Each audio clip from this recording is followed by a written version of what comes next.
जय श्री कृष्णा। राधे राधे दोस्तों आजकल मैं आपसे बिल्व वृक्ष की महत्ता के बारे में चर्चा कर रही हूँ।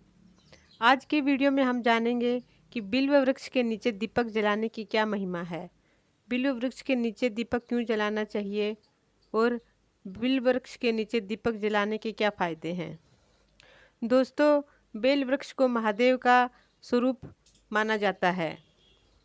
बेल वृक्ष की पूजा करने वाले को सोमवार के व्रत और शिवरात्रि के व्रत करने के समान ही पुण्य फल प्राप्त होता है।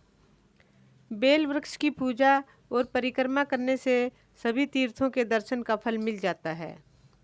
शास्त्रों में तो यहाँ तक लिखा है कि बिल्व वृक्ष के दर्शन मात्र से व्यक्ति के पापों का शमन हो जाता है। बिल्व वृक्ष की संपूर्ण पूजा कैसे करनी चाहिए, इस विषय में मैं अगले किसी वीडियो में अवश्य आपको जानकारी दूंगी। आज की वीडियो में हम सिर्फ इतना ही जानेंगे कि बेल वृक्ष के नीचे दीपक जलाने के क्या फ़ायदे हैं। दोस्तों, कार्तिक मास में तुलसी जी के नीचे दीपक जलाने से जो पुण्य फल प्राप्त होता है, उससे कहीं ज़्यादा पुण्य फल सावन के महीने में बिल्व वृक्ष के नीचे दीपक जलाने से होता है। जिस प्रकार तुलसी की पूजा हम प्रतिदिन करते हैं, सुबह के समय तुलसी जी को जल अर्पित करते हैं और संध्या के समय दीपदान करते हैं, उसी प्रकार प्रतिदिन बिल्व वृक्ष की जड़ में 1 लोटा जल अर्पित करना और दीपक जलाना चाहिए। अगर प्रतिदिन नहीं कर सकते तो प्रत्येक सोमवार को अवश्य करना चाहिए। आइए दोस्तों, अब जानते हैं कि बेल वृक्ष के नीचे दीपक जलाने का क्या महत्व है और क्या फ़ायदे हैं।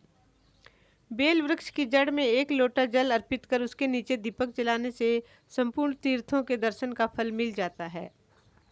सोमवार के व्रत और शिवरात्रि के व्रत का जो पुण्य फल मिलता है, वह बेल वृक्ष के नीचे दीपक जलाने से ही मिल जाता है, क्योंकि बेल वृक्ष में सभी देवी देवताओं का वास माना जाता है। माता पार्वती के स्वर्णिम पसीने की बूंदों से उत्पन्न इस बेल वृक्ष में माता पार्वती के सभी स्वरूपों का वास तो है ही, इसके अलावा माता लक्ष्मी का वास भी संपूर्ण वृक्ष में माना जाता है। बेल वृक्ष की जड़ में ब्रह्मा जी, तने में विष्णु भगवान और अग्र भाग में अर्थात पत्तियों में भगवान शिव का वास होता है। बेल वृक्ष के नीचे दीपक जलाने से अकाल मृत्यु नहीं होती और दुर्घटनाओं से भी रक्षा होती है। भगवान शिव को महाकाल कहा जाता है, अर्थात कालों के भी काल हैं महादेव भगवान। और जो महादेव अर्थात महाकाल की शरण में चला जाता है, फिर काल भी उसका कुछ नहीं बिगाड़ सकता, उसकी कभी अकाल मृत्यु नहीं हो सकती। दोस्तों, इतिहास गवाह है कि 12 वर्ष की अल्पायु मिलने के पश्चात भी ऋषि मार्कंडेय ने चिरंजीव होने का वरदान प्राप्त कर लिया था। ये सिर्फ महाकाल की शरण में जाने का ही प्रभाव था। ऋषि मार्कंडेय को सिर्फ 12 वर्ष की आयु जीने का श्राप मिला हुआ था। उनकी कुंडली में अल्पायु का योग था। जब उनकी मृत्यु का समय समीप आया तो उनके माता पिता अत्यंत चिंतित हुए और दुखी हो गए। जब मार्कंडेय को उनके दुख का कारण पता चला तो उन्होंने अपने माता पिता को आश्वासन दिया कि वे महादेव की कृपा से एक लंबी आयु प्राप्त करेंगे। मार्कंडेय ने 12 वर्ष की अल्पायु में ही महामृत्युंजय मंत्र की रचना की और उसी मंत्र के द्वारा कठोर साधना करने लगे। जब उनकी मृत्यु का क्षण आया तब यमदेव ने यमदूतों को उनके प्राण हरने के लिए भेजा। उस समय वे महादेव की आराधना कर रहे थे। जब यमदूतों ने देखा कि वे महादेव की उपासना कर रहे हैं तो वे उनके प्राण हरण किए बिना ही वापस लौट आए और यमदेव जी से आकर सारी बात कही। यमदेव जी ने सोचा कि मैं स्वयं ही उनके प्राण हरण करने के लिए जाता हूँ, और यमदेव जी स्वयं ही उनके प्राण हरण करने के लिए चल दिए। वहाँ जाकर उन्होंने देखा कि मार्कंडेय भगवान शिव की उपासना में लीन है। तब मार्कंडेय जी ने कुछ पल इंतजार किया और फिर अपना पाश मार्कंडेय जी के प्राण हरण करने के लिए फेंक दिया। मार्कंडेय जी ने जब यमदेव को देखा तो उन्होंने कसकर शिवलिंग को पकड़ लिया और महादेव को पुकारने लगे। महादेव वहाँ तुरंत प्रकट हुए और यमराज से कहा कि तुम मार्कंडेय के प्राण नहीं हर सकते। तब यमराज ने कहा कि हे महाकाल, आपकी ही आज्ञा से मैं प्राणियों के प्राण हरण करने का कार्य पूर्ण करता हूँ, फिर इसके क्यों नहीं। तब महादेव ने कहा कि तुम काल हो, मगर मैं महाकाल हूँ, और जो महाकाल की शरण में आ जाता है, काल उसका कुछ नहीं बिगाड़ सकता। इसलिए आप अपनी यम नगरी में लौट जाइए।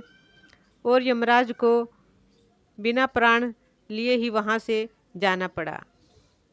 महादेव ने मार्कंडेय को चिरंजीव होने का वरदान दिया और उन्हें मार्कंडेय नामक ग्रंथ की रचना करने का कार्यभार सौंपा। दोस्तों, जैसा कि हम सभी जानते हैं कि मार्कंडेय ने मार्कंडेय नामक ग्रंथ की रचना की और दुर्गा सप्तशती जिसका एक खंड है। तो दोस्तों, ऐसा होता है महादेव की शरण में जाने का प्रभाव। सावन के महीने में जो व्यक्ति बेल वृक्ष के नीचे श्रद्धापूर्वक दीपदान करता है, उसकी कभी अकाल मृत्यु नहीं होती। बेल वृक्ष में लक्ष्मी जी का स्थायी निवास होता है, इसलिए जो व्यक्ति बेल वृक्ष के नीचे दीपक जलाता है, लक्ष्मी स्थायी रूप से उसके घर में निवास करती है। जीवन में कभी उसको धन का अभाव नहीं होता। घर में ही यदि बेलपत्र का पौधा लगाकर उसके नीचे प्रतिदिन दीपक प्रज्वलित किया जाए, तो उसका तो कहना ही क्या, माँ लक्ष्मी कभी उस घर को छोड़कर नहीं जाती। कुंडली में कैसा भी दारिद्र्य योग हो, वह भी कट जाता है। दोस्तों, अपने पिछले वीडियो में मैंने एक उपाय भी बताया था कि बेल वृक्ष का पौधा और सफ़ेद आग का पौधा दोनों को जोड़े के साथ लगाकर यदि पूजा की जाए, तो उस घर में लक्ष्मी जी का स्थायी निवास हो जाता है।